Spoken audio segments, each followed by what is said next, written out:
Balalar, қазір бізге қандай сабақ алыныр? Қазақ тілі. Қазақ тілі сабағы, иә балалар? Кәне, көңіл күйлерің қалай балалар? Жақсы. Онда қазір бәріміз көңіл күйімізді көтеріп алайық, иә?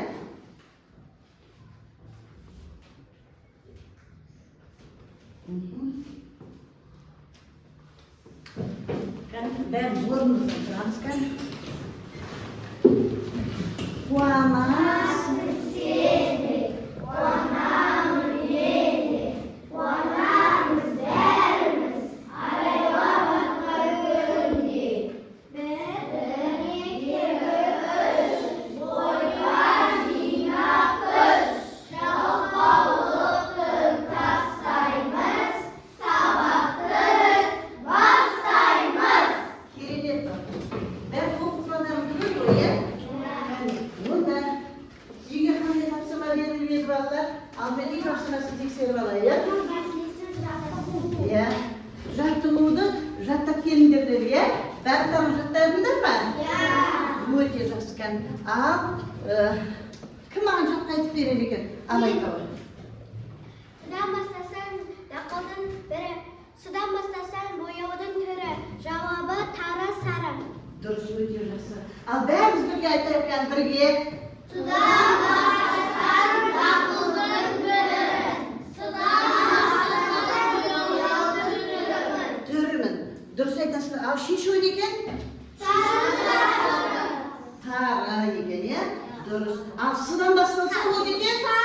Сары деген төс екен, иә балалар? Онда алдарындағы балалар, біз қазір сабағымызды мына зымыран арқылы бағалаймыз. Алдарында жатыр ғой, иә? Бағалау бараны. Енді мына жерге қоямын кән. Жақсы. Алдарындағы бақылау парағын аламыздағы біз жауабын дұрыстап қояйық. Яғни онда біз немен неше ұпаймен белгілейді екенбіз? Бір ұпай. Өте жақсы кәні. Бір ұпаймен белгілейміз. Жарайсыңдар. Енді балалар, кім маған сөз таптарын айтады екен? Қандай сөз таптарын білесіңдер? Жалпы есім. Жоқ, сөз таптары. Зат есім. Зат есім. Айтамыз. Зат есім, сал есім, Дұрыс, өте жақсы. Нешеуі бар екен? Сегіз. Бәріміз қайтып өтешкен? Зат есім, сал есім, сын есім, одан қара есім,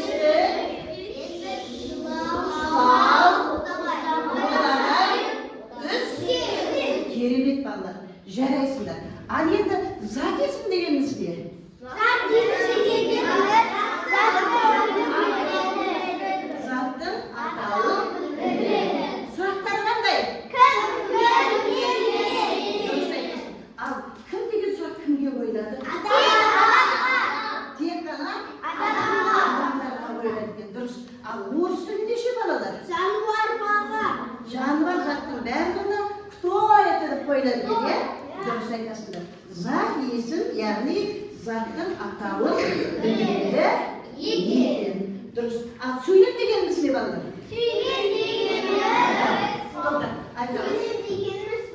Тиянақты. Шайнақты ойды бүлдіреді, жаңа сөйлем бар сағатпен жазылып, соңына нүкте қойылады. Сөйлемдегі сөздер бөлек жазылады. Отыра ғой. Сөйлемдегі сөздер бөлек жазылады. Ал егер нүкте қойылса, қандай сөйлем болады? Хабарлы сөйлем. Ал леп белгісі болса? Леп белгісі болса, лепті сөйлем екен. Сұрақ белгісі болса? Сұраулы сөйлем болады екен. Жарайсыңдар балалар. Сонымен қазақ тілінде неше әріп бар? Неше дыбыс бар? 37 дыбыс бар екен, иә? Бұның 12-сі дауыссыз, 25-і дауыссыз дыбыс екен. Жарайсыңдар балалар. Ал дауыссыз дыбыстар нешеге бөлінеді? Үшке бөлінеді. Дұрыс. Қандай? Қатаң,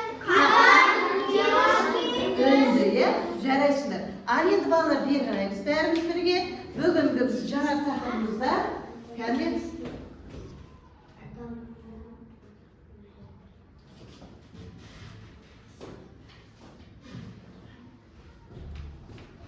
bugün bizim жаңа takımımız yani 91. sabah жалпы есім және жалпы есім. Ал bizim bölümümüz қалай тұрады екен?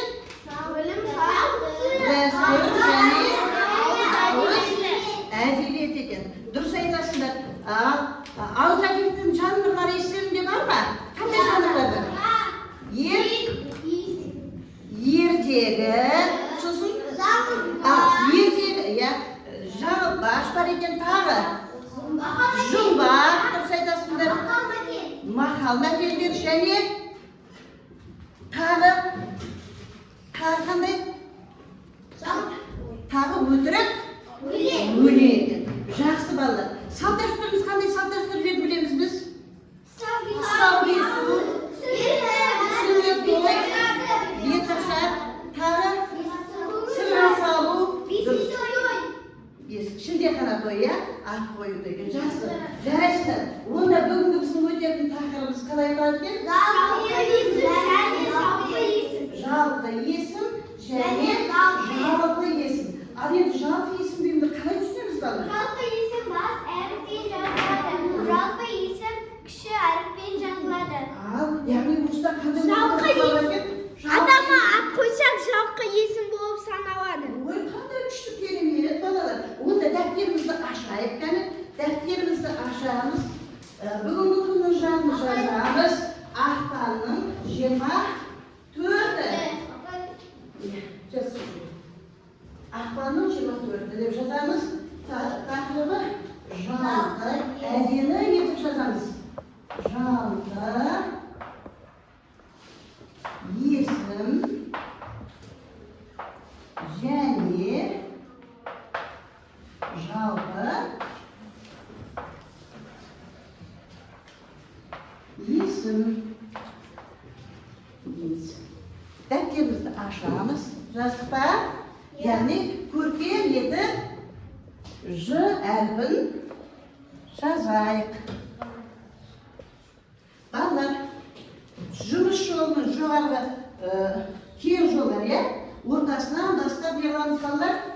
Төменгі солға қарай бұрын әкеліп, басын иіп әкеліп, оңға иеміз.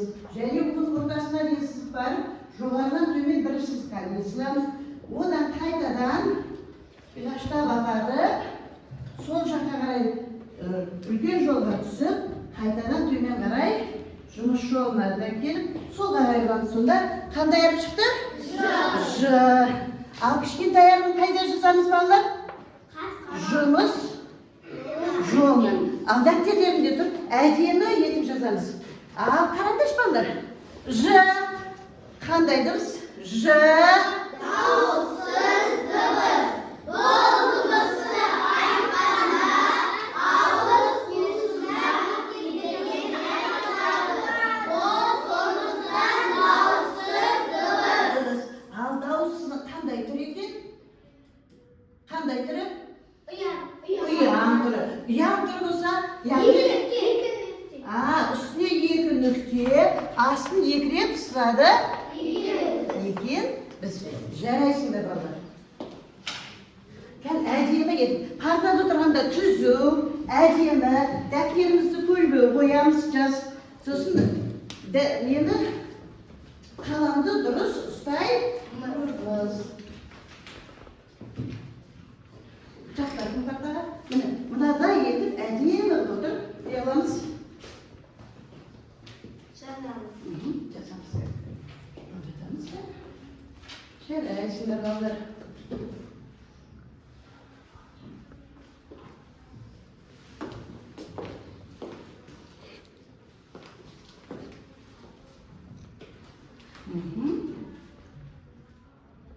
Қолымыз кәне. Жаз болды ма? Ручкамайды, қаламайды.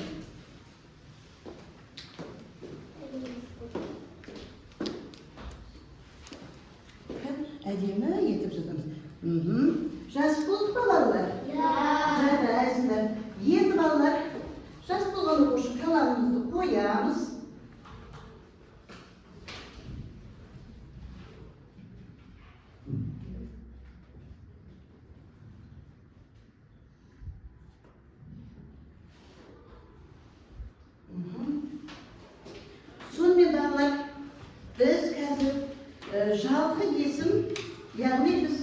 Жалпы есім және жалпы есім туралы айтып жатырмыз, иә балалар? Иә. Енді осыны қараймыз. Бүгінгі сабағымызда сат есімнің жалпы және жалпы түрлерін естиміз.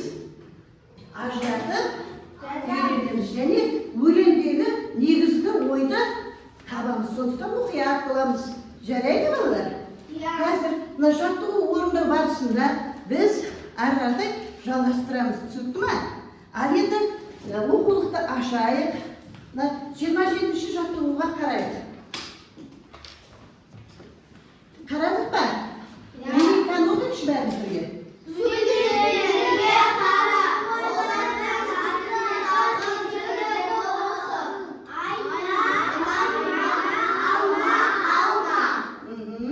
Жақсы.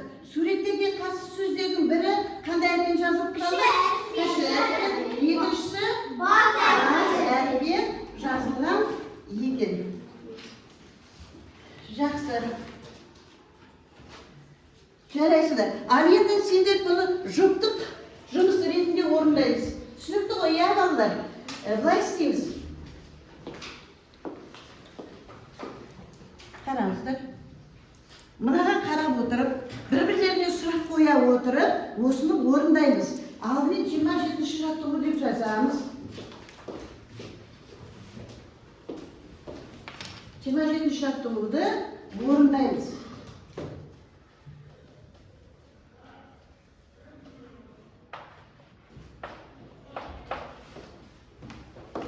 Жиырма жетінші жаттығу.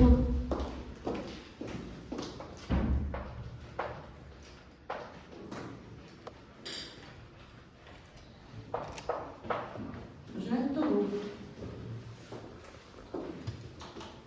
Ал енді орындаймыз. Сосын бір-бірлерінің жұмыстарында не қыласыңдар? Тексересіңдер.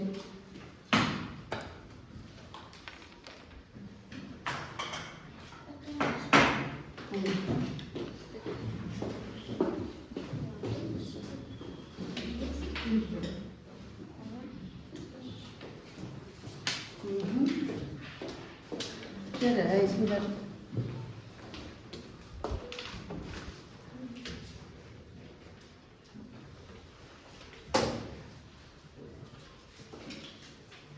Жас болғандарымыз қолымызды көтереміз. Мұқият. Сосын бір-бірлеріне сұрайсыңдар. Тексересіңдер, дұрыс жазыңдар ма, дұрыс жазбадыңдар ма. Түсінікті ғой, иә?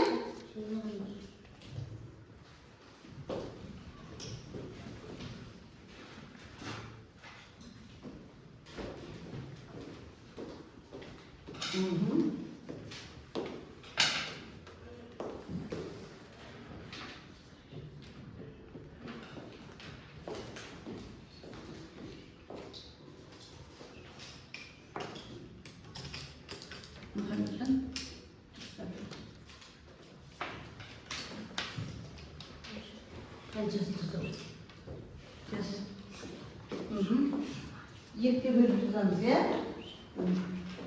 Қараңыздар. Дұрыстап. Жаз бұл. Жаз бұны. Екіге бөліп жазасыңдар. Яғни, не істейміз? Алма, айна дегенді бөлек. Жоқ, олай демейміз. Үндемейміз, кәні орындаймыз арғадай. Кәні жаз.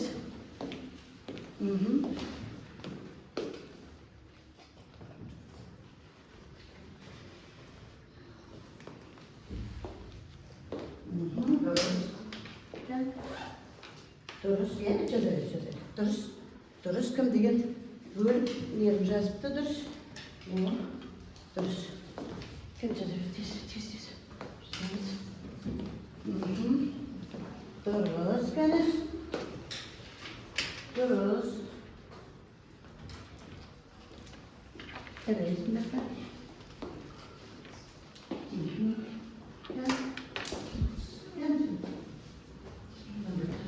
Жақсы. Ал болғандарыңыз бар ма? Бір-бірлеріне сұрақ қоюға болады. Бір-бірлерін тексеріңдер. Болғандар тексереміз.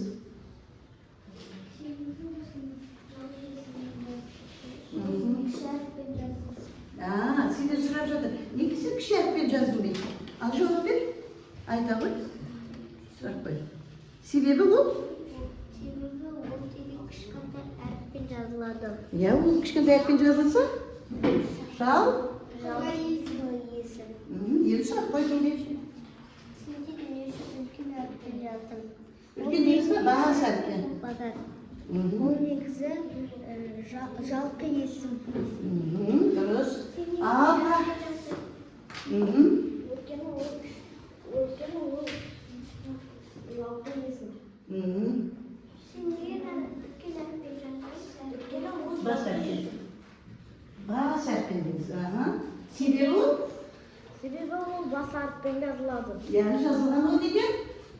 Adamın adı. Adamın adı basarken yazılan. Yaşarısınlar. Arayın bağlar. Yani birbirlerini tekstirdik ben. Altın bir katıya çıktı. Tekstirdik yani. Al gel. Çevirsin. Çevirsin. Al dur sorundan derken.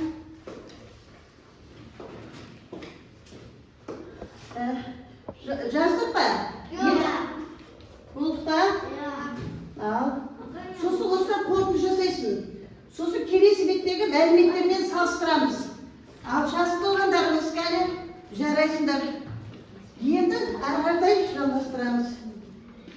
Ал, мына жерде қараймыз. Ayna olmaz atawa yani жалпы есепші шарады. Бірдей оқимыз.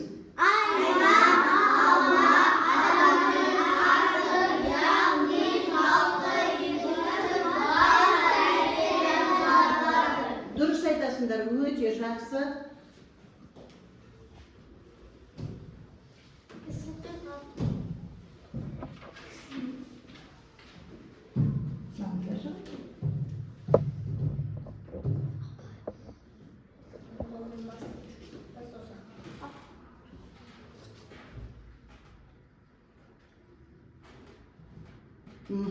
Ал енді жақсы, жарайсыздар балалар. Сіздер енді мынаны нені оқимыз? Мынау не сақталады?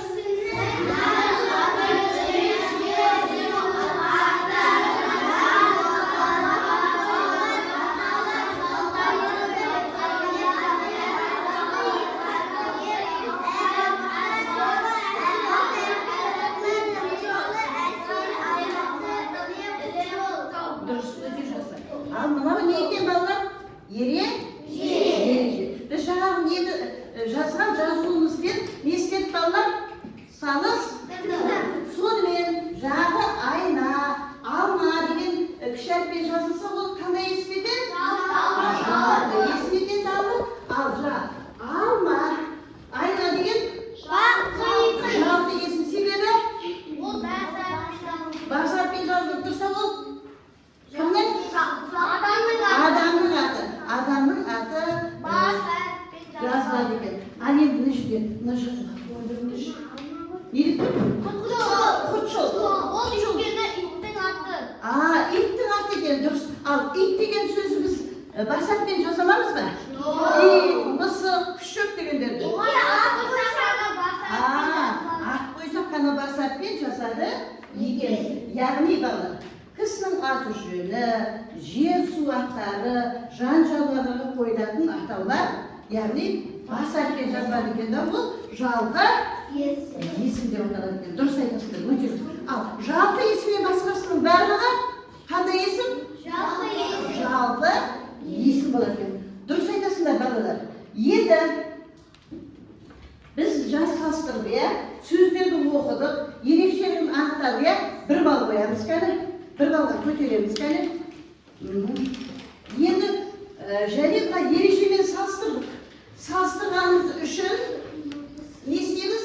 Тағы бір балл қосамыз. Дұрыс, өте жақсы балалар. Ары қарай кеттік. Жарайсыңдар. Ал енді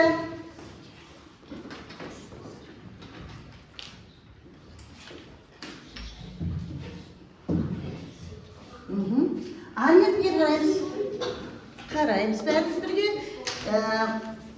Мына жерде қараңдар. Мына жерде бірінші қатар. Мына жерде нешінші қатар деп тұр? Екінші қатар.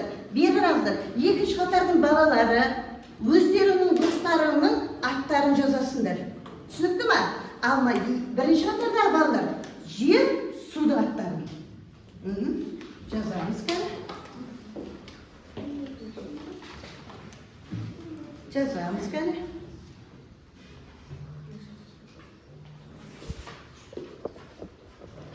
Dört düz oturacağız.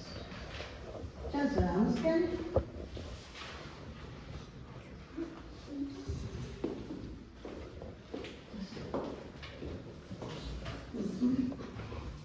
Azat yoldan ceza veriyor olan.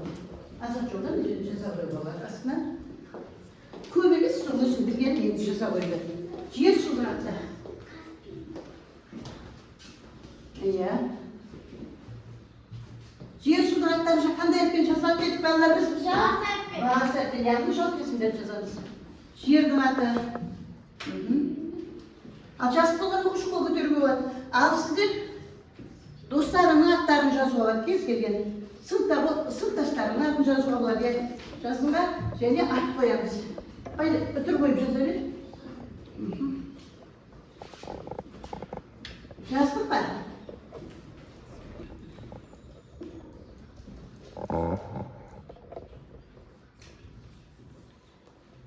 Mына аттардан жазып болған оқушы бар ма? Кімдер бар? Тез.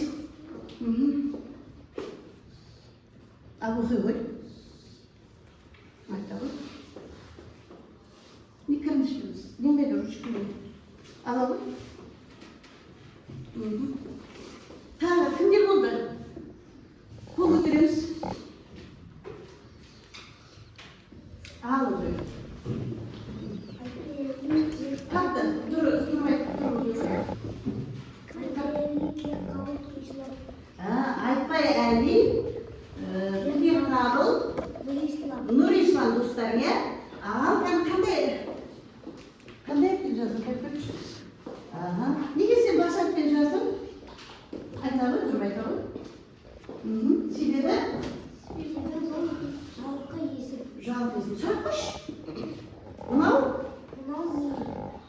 Мынау? Мынау кім? Мынау? Жоқ. Мынау кім? Мен атын айтсайшы сол жерде. Досыңның атын. Тілек Қабыл, иә? Жарайсың. Сонымен балалар, тағы кімдер болды тағы? Оқи ғой. Содан ата ғой. Қандай атпен жаздың? Себебі? Сұрағы? Кім? Ал енді қатар тұрса, үш бала қатар тұрса, сұрақ қалай қоямыз? Дұрыс айтасың. Отыра ғой. Ал мына қатарда оқи ғой. Каспий, Тобыл, Алматы, Әсел. Дұрыс өте жаз. Қандай әріппен жаздың? Бас әріппен. Айта ғой. Мен бас әріппен жаздым. Өйткені ол жалқы есім. Жарайсың. Ал енді. Ал оқи ғой. Жер, су, дамир, бекзат. Яғни? Ол бас әріппен жазылады. Жақсы. Ал оқи ғой кім? Каспий, Арал, Шерқала. Өте тамаша. Шерқала, Арал деді бе? Жарайсың. Қандай әріппен жаздың? Бас әріппен. Неге де басы? Себебі ол жалқы есім. Өте тамаша. Жарайсыздар. Ал енді балалар, қаламдарымызды қояйық.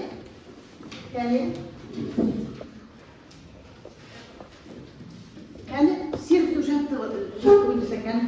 Орнымыздан тұрайық, төбешікті құрайық, мойыл күштің жазайық, оңға, солға бұрайық, қолды алға созайық, ашып жұмып қозғайық. Bir, iki,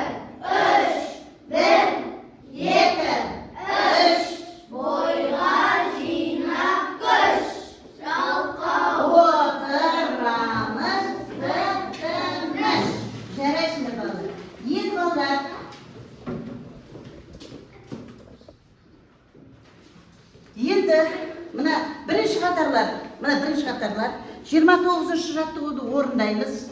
Ал енді 29-шы жаттығуды оқышқан. Не дейді? Жоқ, мына не дейді? Өлеңді түсініп оқы. Өлеңді түсініп оқы дейді. Сосын өлеңдегі Негізгі ойды ата. Жалпы ескерді атап. Ал кім оқиды мына жерден? Тарым оқиды. Тарым негіз қана мен оқи ғой. Қанат марат екеуі тамшы өре алады. Қанат талап екеуі тамаша ән салады. Сағат екеуі төгілдіп күй шертеді. Жанат манат екеуі киім кешек тігеді. Балаларды өнерден есептеп көрсең енді. Дұрыс. Ал сен есептеш? Неше бала екен? 8. Ал тағы кім оқиды? Тағы кім? Ал оқи ғой, сырын оқы. Қанат марат екеуі қамшы өре алады. Қанат талап екеуі тамаша ән салады.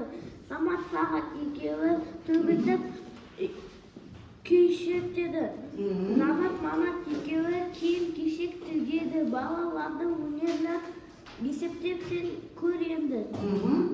Жарайсыздар. Ал отыра ғой. Сонда неше бала болды? 8. Ал оқи ғой. Қанат манат екеуі қамшы өре алады.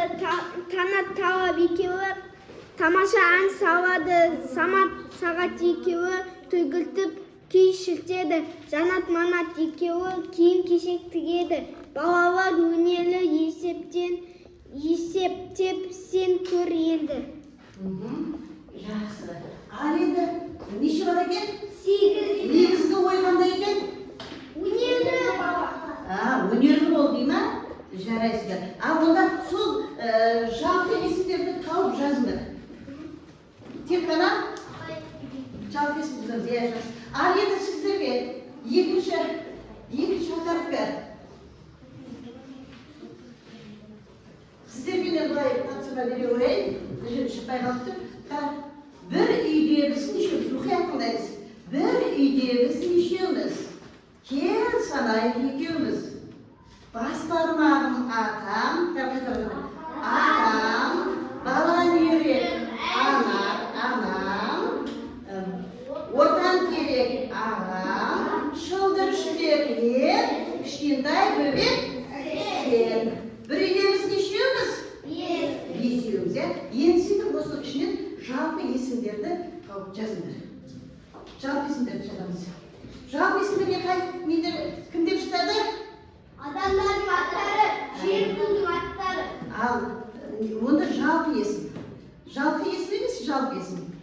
Бірінші бас бармағым атам, анам, сосын ағам, мен, сен. Ал жаза қойды. Тез. Азан жолдан жаза қойды. Тез. Жылан жазамыз.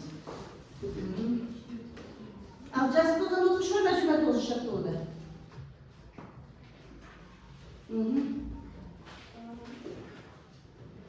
Болды ба?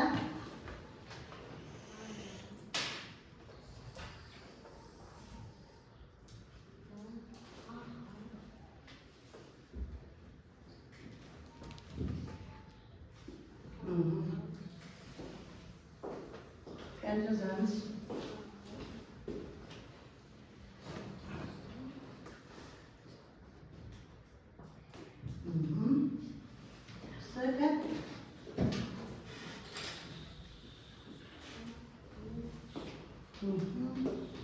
Gel şimdi.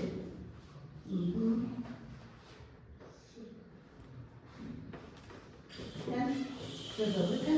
Kaldım. Dörüş. Gel.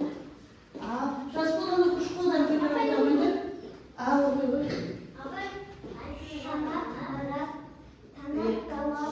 Iya. Kişi var. Al. Kanat, marat, tanat, tavak, samat, samat, janat, manat. Dörüş. Al. Kanat, marat, tanat, tavak, samat, samat, janat, manat. Dörüş. Öyle yapsın. Ahmet Osman ve bağlar. Negizgi o'yin ekan?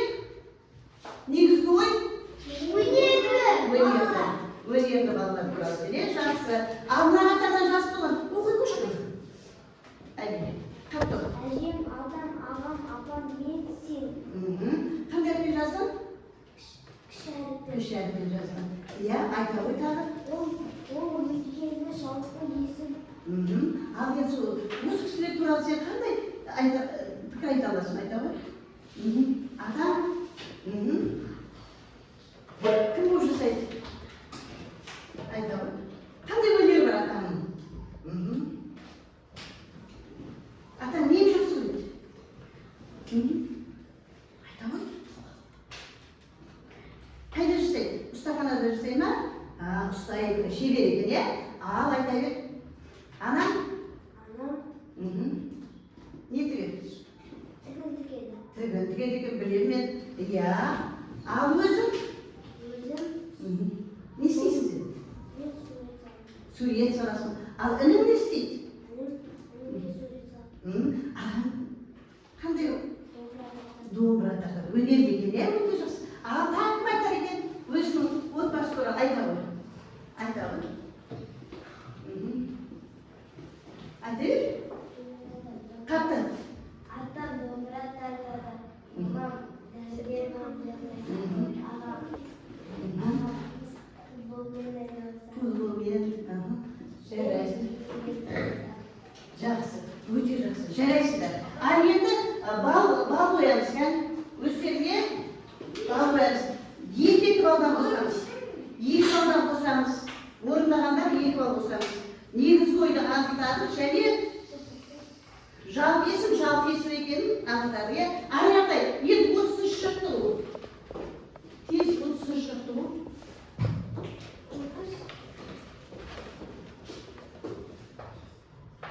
30 шықты ол. Не дейді? 30 шықты олда? Берілген сөздердің берілген әріптердің алдырастан жаңа сөз жаса. Ал, жаңа сөз жаса дейді. Келе өр.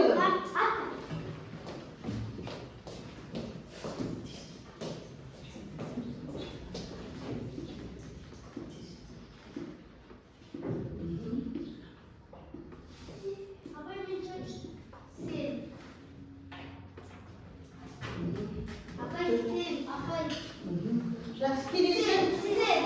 Келе өр. Әсерледі, әр алтастарын тұсында қандай? Сел деген не болды? Су. Су. Сел, я? Ulan dışımıza kaynastırmayacağım.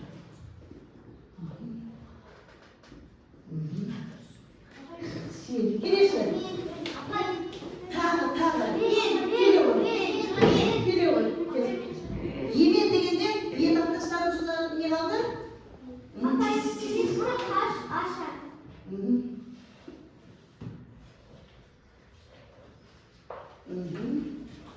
Дұрыс отырамын. Келе ғой. Ана, келе ғой.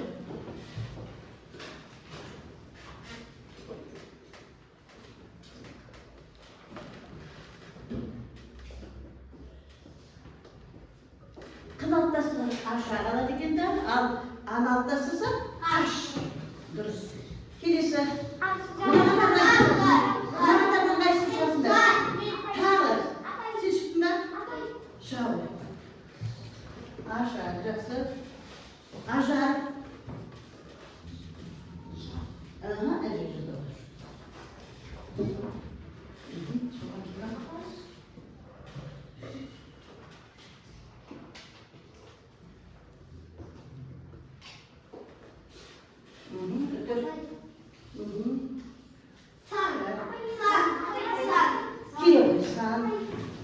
Сан жаза ғой. Әдемі етіп жазамыз.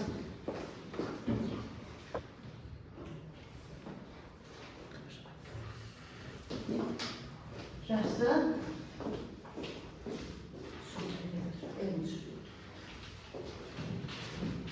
Жарайсыздар. Сан. Жарайсыздар. Анет балалар. Енді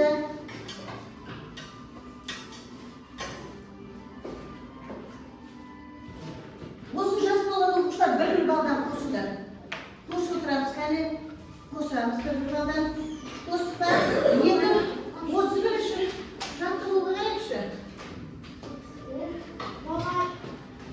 31-ші жаттығуға.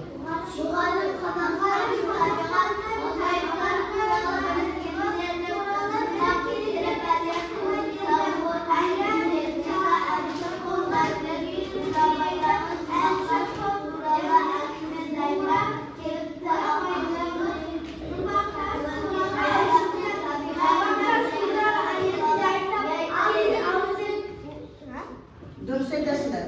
Ален балалар, мұғалім үйге таңғажайып жерлерді неғып келіңдер деді, зерттеп біліп келіңдер деді. Ал әлі Талдықорғандағы әнші құм туралы айтады. Әнші құм дегенді қалай түсінеміз балалар? Құм не істейді екен? Жер болған кезде ұшар екен, соның дыбыс шығады екен. Әнші құм туралы айтты. Ал Дәулет ше? Бурабайдағы жұмбақтар туралы. Ал сендер өз өлкелеріңде қандай ғажайып жерлер бар? Айта аласыңдар ма? Қандай жерлер? Каспий теңізі бар екен. Каспий теңізі бар екен. Шерқала бар екен. Дұрыс айтасыңдар. Жоқ, біздің жерімізде. Неге? Бар екен. Содан кейін тағы Айрақты, Боз, Жыра деген жерлер бар екен. Мақтанып айта аламыз ғой? Айта аламыз. Керемет. Ал енді балалар, мына жерге қарайық. Ал не дейді мына жерде? Көмірден орна тесті, жалпы және жалпы кесімді тауып жаз дейді. Ал кәдім не дейді?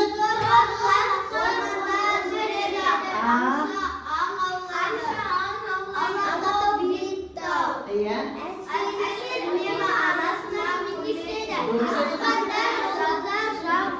Жыны дайды дейді. Жақсы. Ол әрбетіп жазып қоямыз. Азат жолдан жазамыз. Тек қана бірінші сөйлемді жаза қойыңдар. Бірінші сөйлем. Сұр қасқыр орманда жүреді. Кім келіп жаза қойш? Айгүрген ма? Келе қой. Жаза қой. Сұр қасқыр азат жолдан жазамыз. Азат жолдан жазамыз. Сұр қасқыр.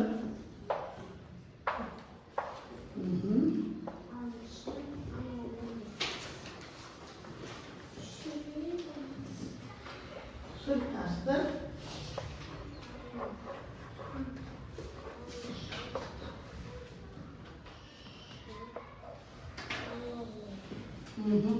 Сұр қасқыр орманда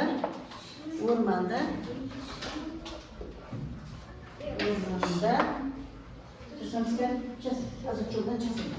Орманда жүреді.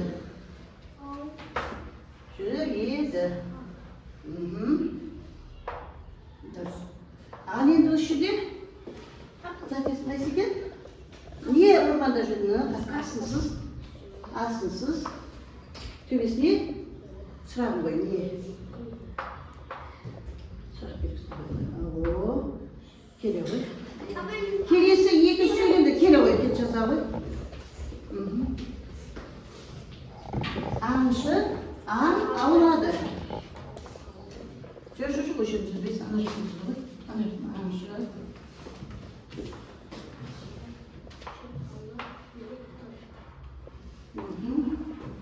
Аңшы. Аң аулады.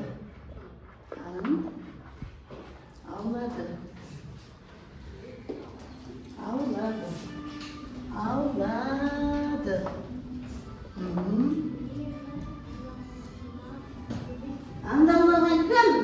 Аңшы. Сұрағым ғой, кім? Асылсыз.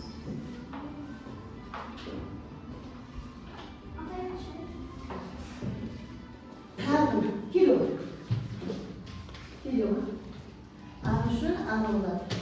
Dürüs. Alakal. Alakal.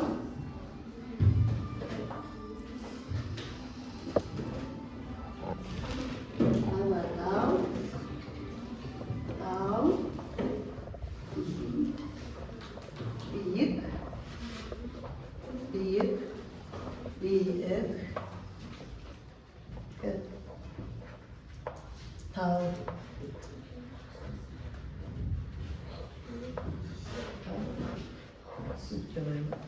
Alatau dengan ini oynadi. Sızıp. Neyiniz şu an? Ne? Uy. Aha. Terus.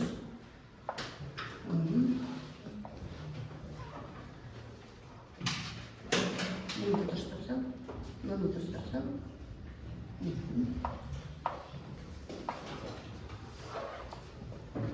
Terus tutursam. Utradı. Ayırdı.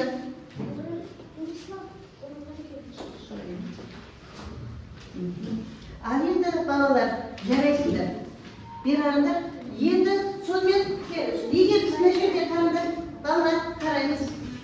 Neşede kastır kanday yesin жалпы жалпыма? Жалпы yesin. Al neşede kalay öylesinde. Аңшы, аңарлат дегенде аңшы. Жалпы ма, жалпы ма?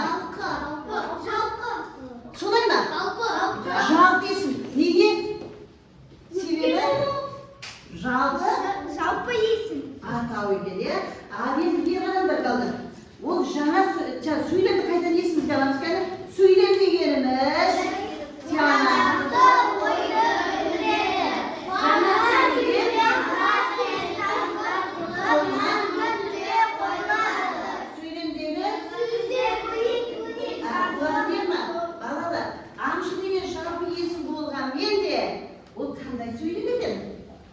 Қандай сөйлем отыр? Солай ма? Жалпы есім ғой. Ал неге ол басақпен жазылып тұр деп ойлап тұрсыңдар? Себебі ол адамның аты. Нүкте бар. Жаңа сөйлем ғой. Біз айтып отырмыз ғой, жаңа сөйлем басақпен жазылады деп айтып отырмыз. Жарайсыңдар. Ал енді балалар, жас болғандарыңыз кәне бір бал қосамыз.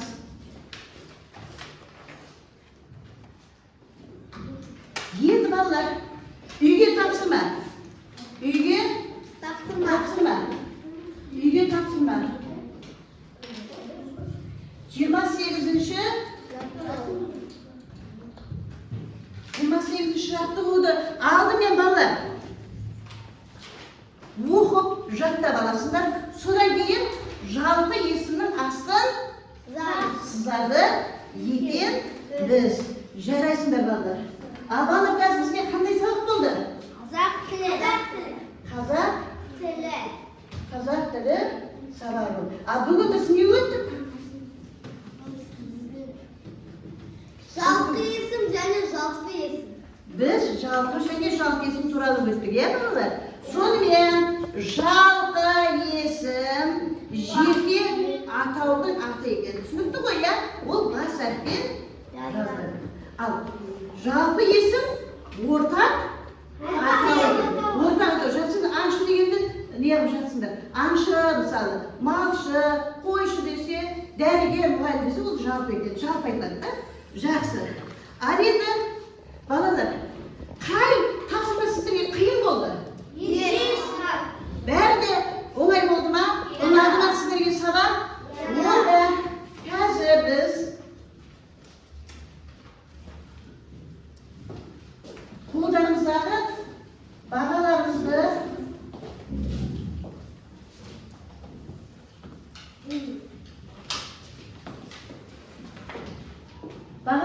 бағалап қараймыз. Және балалар қазір данышпан үкімен біз бағалаймыз. Мысалы, мынау бәрін түсіндім.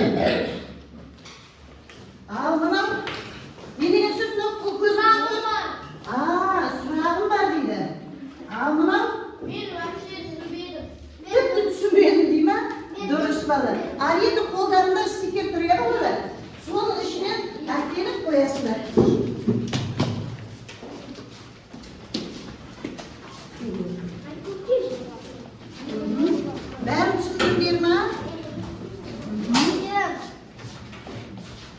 Ал енді болғандарыңыз алдарыңыздағы бағалы тапқандарыңыз бар ғой. Соларды ашып өздерің бағалады. Ал тағырар. Яғни жақсы. Бәрі түсіндіңдер ғой, иә? Керемет. Ол тәкен алдарындағы мына өздерің бағалаған бағаларыңды көрсетіңдер маған. Кім Ахмет алтыға бағалапты, Мансұр өзінше тіге бағалапты, Әмина 10 балл, Жомарт Сезім 7 балл, сен қайда 7 балл алуа, Мұхамеджан 8, Сырын 8, Егізхан Амина 9, Ізбасағай көрген 10, Ақжол 9, Урғарәли 10, Айпаяли 9, Нұрислам 6, Аяулы 10, Тілекқабыл 8, ал Абдулла 6 дейді, дұрыс айтады. Балалар, жарайсыңдар, дұрыс бағаларыңдар, өте тамаша. Менің ойымдағы бағаны өздеріңізге қойдыңыздар.